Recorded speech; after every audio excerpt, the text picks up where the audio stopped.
Alrighty, guys, we're coming off yet another winning day of personal sports bets on my website yesterday.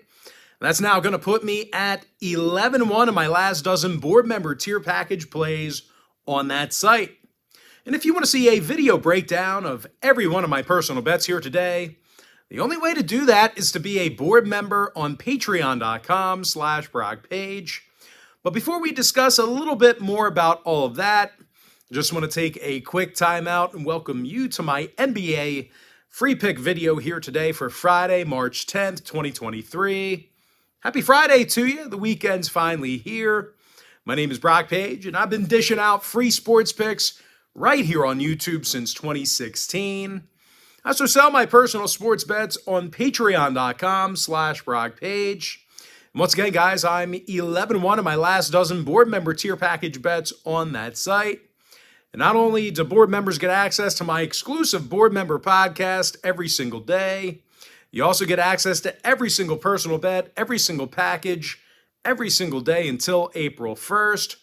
It's a full access, all-inclusive membership. Now, you may be wondering what the difference is between what I do here on YouTube and what I do on my website.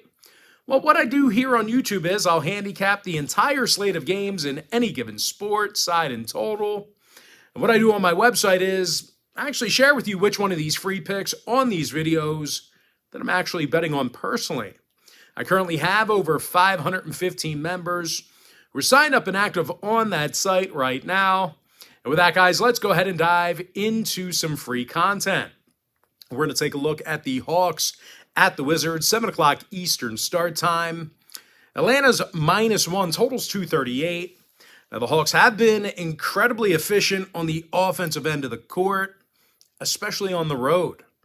Matter of fact, these guys are averaging more points a game away from home than any other team in the NBA besides one. Trae Young averages a team-high 26 points a game, along with double-digit assists. Meanwhile, Bogdan Bogdanovic, he's drilling nearly 40% of his shots from beyond the arc. Atlanta's facing a Washington team who lost 5 out of their last 8 themselves, and they have a losing record at home. Now, in their last 10 meetings with Atlanta, the Wizards lost 7 times, and they allowed 118 points per contest. As far as this season's concerned, the Wizards have certainly had big issues on offense, more specifically at home. These guys are scoring fewer points a game at home than most clubs in the East. Now, total-wise, Washington is 61% to the over in the Capital One Arena, ironically. Meanwhile, Atlanta's 22-13 to the over in their travels, giving the Hawks -1 over 238. Next game, Blazers, Sixers, 7 o'clock East. Philadelphia's -8.5, totals 231. Now, Philly's in the top 3 in the NBA in defensive points allowed. And no real surprise here, guys, the Sixers are also in the top 3 in the NBA in defensive boards per game. Joel Embiid snagging double-digit rebounds, and he also leads the NBA in points per game. Meanwhile, James Harden's drilling 40% of his shots from beyond the arc himself. And speaking of three-pointers, the Sixers have a higher offensive three-point percentage than any other club in the NBA except for one. Now, they're facing a Portland squad who has a tough time guarding the field goal. They're in the bottom 5 in defensive field goal percentage. Meanwhile, as a team, the Blazers took the loss in 6 out of their last 9.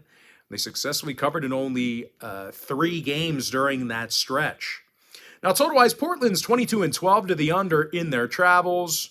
They also went 60% to the under in their last 10 at any location. Meanwhile, Philly saw 5 out of their last 8 stay under the total themselves. When it comes to the injury report, Winslow, Badji, and Arcidiacono, they're all out for Portland. Anthony Simons, he is also questionable. Give me Philly -8.5, under 231. Next game, Nets, T-Wolves, 8 o'clock Eastern tip-off. Minnesota's -4.5, totals 228 and a hook. The T-Wolves got the W in 3 out of their last 4. And they still have a winning record at the Target Center. Minnesota's had little issue this year getting to the basket. They're in the top 5 in offensive field goal percentage. Rudy Gobert is making 67% of his field goal attempts. He's also in the top 5 in rebounds per game. Meanwhile, Anthony Edwards, he scores a team-high 24 points per contest himself, along with 5 boards. Now they're facing a Brooklyn squad who's playing just .500 basketball against the West. And when it comes to rebounding the basketball, the Nets are averaging fewer offensive boards per contest than any other team in the league except for one. Now, injury-wise, Bum Simmons is still out. O'Neal, Johnson, and Claxton are questionable. Meanwhile, for Minnesota, Jalen Noel is inactive for them. When it comes to the total, Minnesota saw their last 3 straight at home stay under the number. They're also 60% to the under in their last 10 meetings with Brooklyn. Now, the Nets, on the other side, they are 8-4 to the under in their last dozen Western Conference road games. Give me Minnesota -4.5, under 228 and a hook. Next game, Cavs Heat, 8 o'clock East. Cleveland's -1.5, totals 214. Now, I'm not sure the Cavs play good enough on the road to get the job done here. They're just 14-19 in their travels. They're in the bottom 5 in road scoring. When it comes to rebounding the basketball, Cleveland's grabbing fewer offensive boards than most clubs in the East. They're facing a Miami squad who plays their best basketball at home. They're allowing just 108 points a game in South Beach. And they're also one of the better defensive rebounding teams in the East. Bam Adebayo grabs 9.5 rebounds a game. He also ranks second on the team in points. Meanwhile, Jimmy Butler scoring a team-high 22 points per contest. Now, total-wise, 5 out of Miami's last 7 outings did stay under the total. Meanwhile, Cleveland saw unders against the likes of Miami, Detroit, and Toronto. And when it comes to the injury report, Kyle Lowry, he's still out for Miami. Kevin Love is back, though. Give me the Heat +1.5, under 214. Next game, Nuggets Spurs, 8 o'clock Eastern start time. Denver's -12, totals 236. Now, the Nuggets got the W in 8 out of their last 10. And they covered in 70% of those contests. Now, the Nuggets are also the best shooting team in the league right now. They're making nearly 40% of their shots from three-land. Now, they also have the highest offensive field goal percentage in the NBA. Nikola Jokic shoots 63% from the field. He also averages a triple-double. Meanwhile, Jamal Murray scores 20 points a game himself, and he also drills just about 40% of his long balls. Now, they're facing a Spurs team who has the second fewest wins in all of the association. They're also allowing more points a game at home than any other club in the league. Now, injury-wise, McDermott, Collins, Langford, Jones, and Sochan are questionable for the Spurs.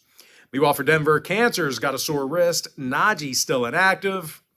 Comes to the total, Denver saw overs against the likes of Toronto, Houston, and the Clippers. Meanwhile, the Spurs, they've gone 60% to the over against Western Conference opponents. Give me the Nuggets -12, over 236. Next and final matchup for the video, it is going to be the Raptors at the Lakers, 10:30 Eastern tip-off. The LA Lakers are -1, totals 225. Now, the Lakers have been playing some really good basketball here as of late over the past couple of weeks. They're 7-3 in their last 10, and they've certainly had little issues on offense. Not only are the Lakers one of the higher scoring teams in the... Wow, spit it out. Spit that shit out. Let's try that again. The Lakers, not only are they one of the higher scoring teams in the West, they're actually in the top 5 in the entire league in offensive boards. Anthony Davis, he averages nearly 13 rebounds a night. He leads the active roster in points. Meanwhile, Lonnie Walker and Dennis Schroeder, they're both scoring over a dozen points a game respectively.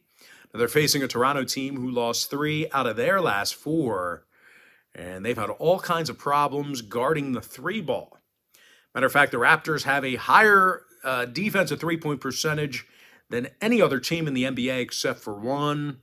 And no real surprise here, guys. They're also in the bottom 5 in defending the field goal.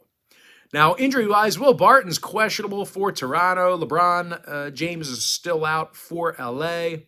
When it comes to the total, not sure what's going on back here, but when it comes to the total, the Lakers saw overs in 6 out of their last 10 meetings with Toronto. So if you're into historical trends, plenty of overs to go around. Meanwhile, the Raptors on the other side, they've gone 10-4 to the over in their West Coast road trips.